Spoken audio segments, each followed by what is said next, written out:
souls and things that go bump in the night. You know, one of the most exciting things about this show, for me personally, is when I get a follow-up to a story. And I am so beyond excited to let you guys know that this week I have an update to an episode that has been well received by everyone I've heard from. So, why don't you sit back, relax, and tune in to the follow-up for I Should Have Brought a Bigger Flashlight, Part 2. It's been nearly 2 months since I stopped at that gas station. I can't get that night out of my head. It's hard to go back to homework and football games after an encounter with a soul-devouring demigod. My friends and family think I'm crazy. I don't even bother bringing it up to them anymore. They don't want to listen. I have to find proof that Methuselah is real. That's why I have a backpack full of flashlights and gear in the passenger seat of my car and a 9mm strapped to my hip. I'm going back to Barrow Mill. I should be in town in about 45 minutes. If it takes me half an hour to hike back to the mill, then I'll be there around 3 p.m. That'll give me plenty of daylight to scope things out before setting up camp for the night. I've passed that exit 4 times in the last 2 months. The first time, I half expected to see the forest burn down, but there wasn't a single charred treetop. The other 3 times I took the exit ramp and drove to the gas station. I wanted to talk to the old man and to see what else he knew, but the store was always closed. It honestly looked like it hadn't been open in years. I don't know how long I was driving in silence, but I suddenly realized that the radio wasn't playing. I don't remember turning the volume down, but I wasn't paying attention either.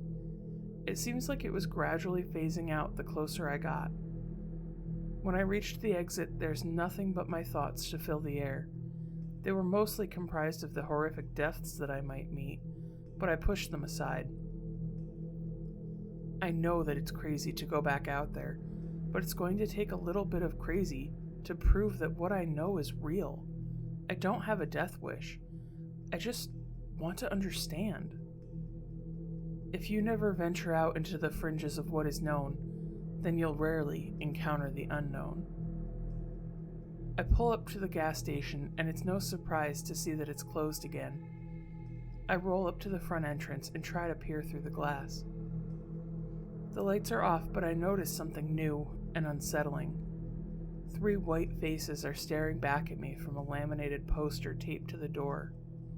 The headline reads, "Missing, last seen off of Highway 17. They probably parked their car at the top of the trail to Barrow Mill. I doubt they'll find the bodies. As I drive off towards the hidden road with no name, I can't help but think about what happened to those poor kids. Methuselah claimed to eat human souls, but what does that even look like? And what would he do with the bodies? I have nothing but questions at this point. Like, why is he the only one here in the forest? What draws him to the mill? And does he have boundaries? Hopefully, I'll find out more tonight. I was expecting the woods to seem less foreboding in the daytime, but they're not. The weather was nice on the way down, but now it's overcast and slightly foggy. It makes me think of Sleepy Hollow. I take my time walking down the path, looking for any sign that Methuselah has been active, but I don't find anything. When the mill comes into view, I knew I must be close to where we last met. After a few minutes, I spot it. 4 claw marks where the bark has been ripped away. I take a picture with my phone and move on. It also comes to my attention that there isn't any noticeable damage from the fire. Somehow, it went out that night. Standing next to the creek, I have a full view of the mill, and I snap a few more pictures.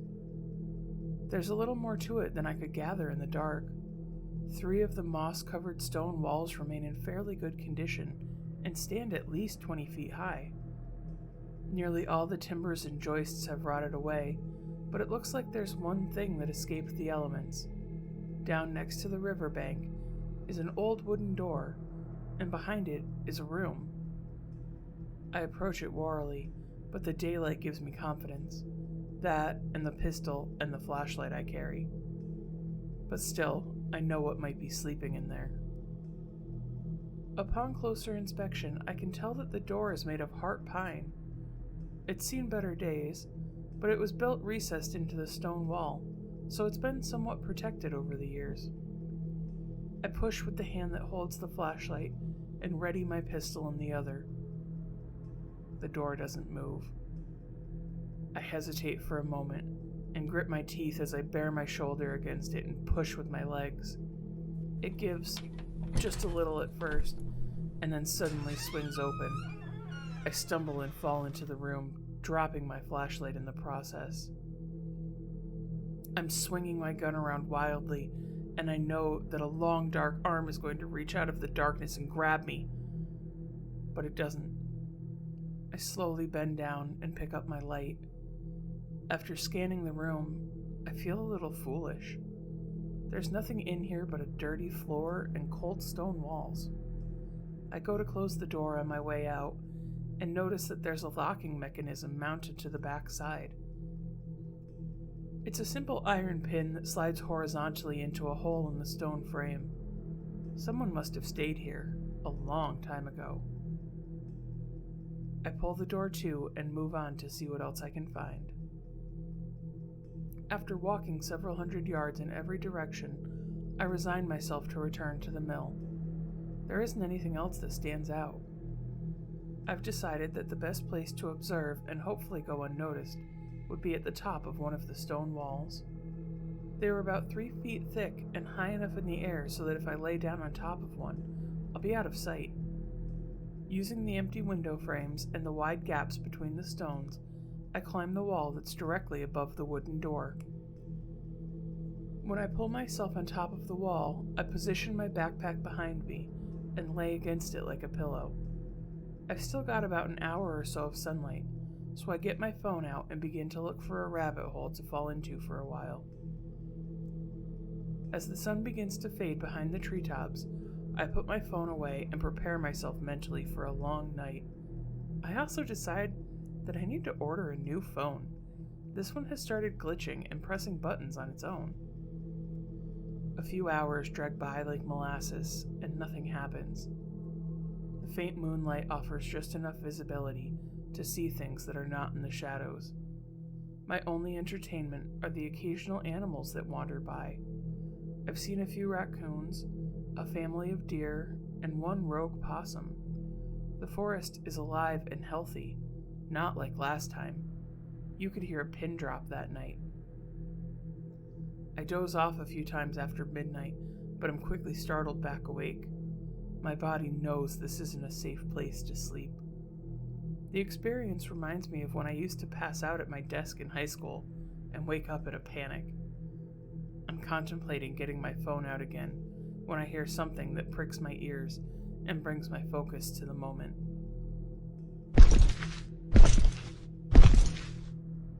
Something big is walking through the woods towards the mill. I carefully position myself on my stomach with my eyes towards the trees. My heart rate starts to elevate, but I don't move a muscle. A form starts to take shape. It's bipedal and moving slowly. As it emerges from the trees and into the moonlight, recognition is in my eyes. It's the old man from the gas station. What's he doing here? He doesn't even have a flashlight. He walks towards the mill but stops about halfway between it and the tree line. He's just standing there looking in my direction. The wall that's perpendicular to mine is a little taller, and it casts a shadow over me. It's unnerving that he's fixed on my general location, but there's no way he sees me. After staring for a minute, I can make out the trajectory of his gaze. He's not looking at me. He's looking at the door.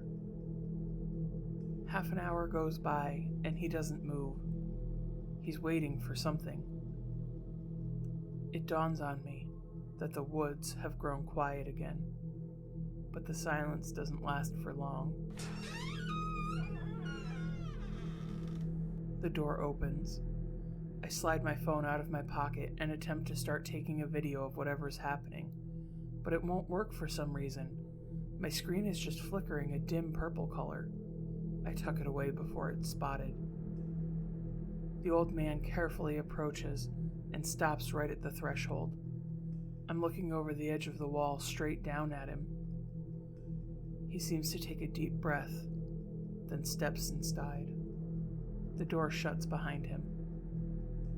I don't know how to best describe what I hear next. If the feeling of nervous tingling had a sound, that would be it. There's a heaviness in the air that seems to vibrate at an almost imperceptible cadence. It's quiet for a moment, and then the sound pulses again. I can see a faint glow coming through the cracks between the wood and the stone, but the light source and the strange sound fade away in a matter of seconds. Shortly after that, the door swings open. The old man steps out and walks back the way he came. He's moving more quickly this time, and it doesn't take long before he's out of sight. What in the world did I just witness? I glance down at the door again, but I don't see any movement. It's now or never. I grab my backpack and carefully climb down the wall. When my feet touch the ground, I make sure not to step on anything that could give me away. I ease closer to the door that was left ajar, and in a swift motion turn the corner and bring my pistol up in one hand and my flashlight in the other. I switch the light on and scan the room. Still nothing. I turn off the light and take a moment to think over my options. Clearly, this old man is up to something. I can stay here and hide until morning, or follow him and see what else I can find out. If the trail goes cold, I'll make my way to my car and leave. There's obviously the chance that I run into Methuselah, but I came prepared this time. My feet make the decision for me. I quicken my pace and walk in the same direction the old man went. Once I'm in the trees, the visibility gets more difficult. I try not to make too much noise, but it's impossible to avoid all the dry leaves. I know that he's in the same boat as me, so I briefly stop every 20 seconds or so to listen for him. He doesn't take the path. He just walked straight into the woods. So I try and build a cognitive map in my head of where the creek and the mill are. Worst case scenario, if I can get back there, I can find my way out. After walking about half a mile, I start to lose hope that I'll track him down. I pause for a moment to gather my bearings and decide on my next move. But in the silence, I can faintly hear movement. It's footsteps. There's an unevenness to the gait, like he's hurt or carrying something heavy. My heart starts pounding, and the adrenaline heightens my senses as I make my way in his direction. I can tell that I'm gaining on him, but just as I strain my eyes to try and catch a glimpse of the sound, his steps go silent. I stop half a second after he does and listen. He's either walked onto bare ground, or he's standing still too, and listening for me. A few minutes pass by with no signs of life, so I decide to push forward. After another 100 yards or so, I pop out on a well-worn trail. I know this place. This isn't good. I look down at the trail and see the moon's reflection off the back window of my 4Runner. He knows I'm out here. Time to go. I'm on high alert as I approach my car, but I know it's my best way out. I quickly climb in, lock the doors, check the back seat to make sure it's empty, and crank the ignition. But the engine doesn't make a sound. This just got real. I pop my hood and get out to confirm what I fear. The battery's gone. My mind is in overdrive as I play out scenarios in my head. I can't walk back to the main road using this trail or stay here. It's too obvious, and if he disabled my car, he has bad intentions. I also can't run into the woods because the noise would give me away. I pull out my phone and pray for a signal, but the screen is still flashing purple. This is more than just bad luck. The only thing I can think of is to get the odds back in my favor, is to do the thing he'd least expect. I'm going back to the mill to regroup. It's almost like an old fortress. I turn and take a few steps towards the creek, but as I do, I hear the very soft crunching of a twig behind me and to my left. I spin, flip on my flashlight, and take aim. Hunched over and ready to pounce is a massive, twisted beast covered in scars. I instinctively pull the trigger, but my hand is shaking, and the bullet hits him in the shoulder. For a brief moment in that concentrated light beam, I can see his flesh begin to smoke and bubble, but he's frighteningly agile as he shifts to take cover behind my car. A small moment of silence passes, and a sinister laugh slithers into my ears. What foolishness is this? The moth escapes the spider just to fly back into the web. I've heard this otherworldly voice play over in my head for 2 months. It doesn't make it any less terrifying. I just came for the conversation. You know, it's rude to sneak up on people like that. I say this as I start backing towards the creek. I need to put some distance between me and him. He doesn't respond. He's just waiting. I know the light hurts him, but I also saw how fast he moves. I noticed something else. When I shot him, he didn't bleed. He didn't even flinch. I saw the bullet hit his shoulder, but all that was left was a small black hole. My flashlight starts to grow dim. I'm starting to see a trend with electronics out here. I put my useless gun back in the holster and reposition my backpack to hang across my chest. I pull out another flashlight, and just as the first one starts to go out, I flip it on. There are 3 left in the bag. I hear powerful footsteps running in the opposite direction, and I realize what he's doing. With my car between us blocking the light, he ran far enough back into the darkness so he could duck into the woods. I'll have to keep my head on a swivel. Just when I think it can't get any worse, I feel something small hit the top of my head. A raindrop. I chose this night specifically because there was a 0% chance of rain. This is a disaster. So much for my emergency escape plan. The rain starts to pick up and I continue backing my way down the trail to the creek. I toss the first flashlight back in my bag and grab another one.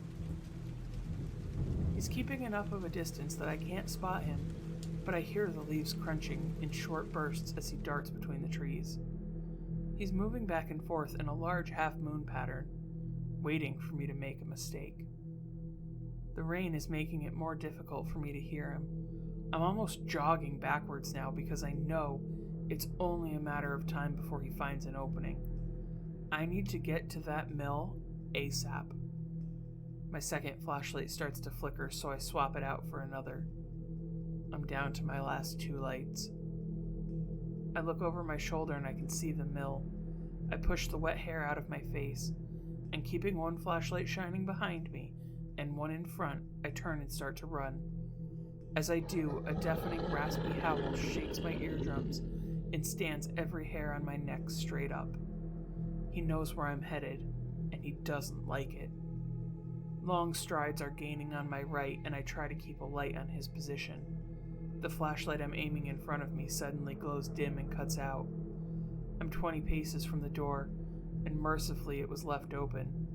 I can see a dark shape curl through the trees and make a beeline straight towards me.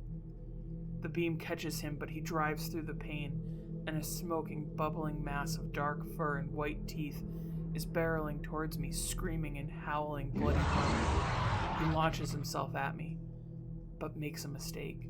He goes for the jugular. My high school baseball skills take over as I duck and slide beneath him to the mill, just like it's home base. I'm mere inches from being sliced open, but I pop up unscathed, slam the door shut, and lock the iron pin. He throws himself at the door and digs his claws into the wood repeatedly. I'm watching it shake and rattle at the beating it's taking as my last flashlight starts to flicker and go out. Suddenly, everything goes still. The heavy rhythm of pacing begins outside the wall. I dig into my backpack and pull out the only things I have left: cigarettes, a lighter, and a small flask full of gasoline. I brought the latter just in case I needed to make a quick fire. Unfortunately, there's nothing to burn in here but the door, and I won't be doing that. If I can just outlast him until sunrise, I can make it through this. The pacing wanders off in one direction until it fades away completely. I'm left in the darkness with nothing but the sound of raindrops. My phone is still acting up, so I have no idea what time it is. I wait for what feels like an hour and put together the only feeble plan I can think of. My backpack and my jacket are soaked, but my pants, shirt, and socks are relatively dry. I take them all off and pile them in front of me. I'm standing in my boxers in the corner of the room closest to the door. If he finds a way in, I'm going to douse my dry clothes in gasoline and light them on fire. At least that'll buy me a few minutes. I sit down, crisscross applesauce, light a cigarette, and wait. After what seems like an eternity, the rain fizzles out, and the sound of a claw slowly scrapes across the door. All is still for a moment, until the voice of death breaks the silence. Do you know how to separate a soul from a body? No, I don't, I reply. It starts with physical pain, but the real trick of it is the trauma. Guttural, disbelieving fear at what's happening. It takes a special kind of place and a special kind of talent. I'm going to take you there, Jack. I'll show you. How do you know my name? The same way I know what keeps you up at night. Leave the lights out, and I promise I'll make it quick. You know I'm not going to do that, I reply.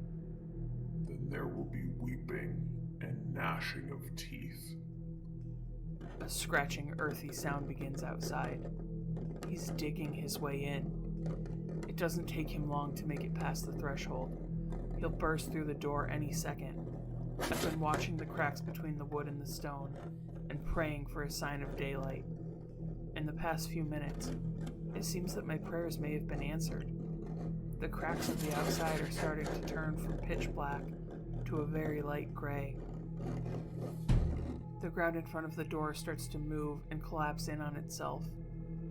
I slowly reach over the shifting soil and unlock the latch to the door, then retreat behind the pile of clothes. I pour the gas on and hold the lighter close. Pale white claws slice through the dirt, but I don't light the flint yet.